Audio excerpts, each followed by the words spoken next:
กราบเรียนท่านอาจารย์วีนัทและอาจารย์วิรารัตน์อ้ำเมืองคุณบอยนะคะและกราบเรียนอาจารย์โชคชัยอาจารย์ที่ปรึกษาทุกท่านนะคะที่อยู่มหาวิทยาลัยศรีปทุมและมหาวิทยาลัยนอกกรุงเทพเขตรังสิตและสะพานใหม่ดอนเมืองเขตเอสแบกนะคะและเพื่อนที่น่ารักทุกคนที่อยู่ชาแนล SPU Channel หรือชื่อไหนก็ได้นะคะในชาแนลเมื่อก่อนเรียกในชาแนลพี่เฟิร์นพี่อิงเด็กจิ๋วชิวเอานะคะสุขสบายกันหรือเปล่าเรามาร้องเพลงสวัสดีกันก่อนสวัสดีสวัสดีสวัสดี วันนี้เรามาเจอกัน เธอและฉันพบกันสวัสดีค่ะเด็กๆและเพื่อนน่ารักทุกคนเพื่อนกดกระดิ่งหน่อยไหมขายไม้ขิมกันเลยนะอาจารย์วินัทง่ายดีเอาขั้นนมก่อนแล้วมาวันพ่อเพราะขั้นนมมาก่อน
ขอโทษดีนะคะเมื่อกี้มันมีสายมา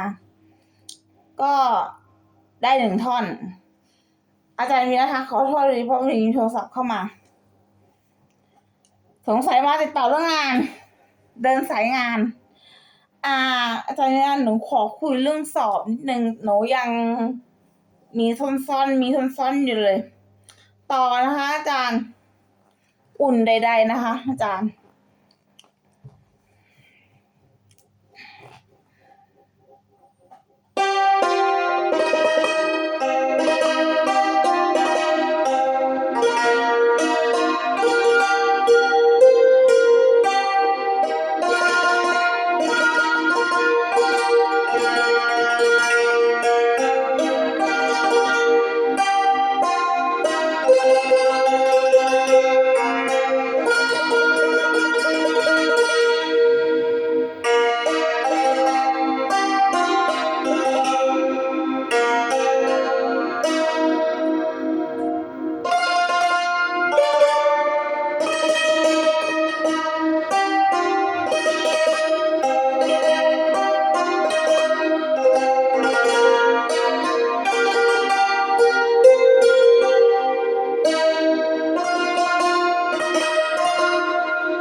แล้วนะคะ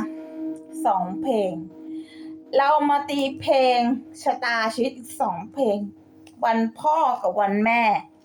มาดูสิพ่อกับแม่ใครแข็งแรงกัน เหนื่อย ขอโทษทีอาจารย์พอดีสายมันเข้าเมื่อกี้หนูไม่ได้รับหรอกหนูตีเพลินไปหน่อย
ขอบคุณค่ะอาจารย์วินัทและอาจารย์วิราระอ้ำมนและอาจารย์ทุกชัย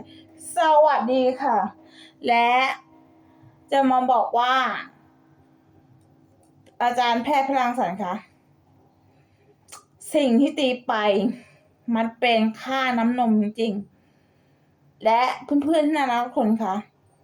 ค่าน้ำนมเนี่ย คุณดื่มนมหรือยังคะขอบคุณค่ะ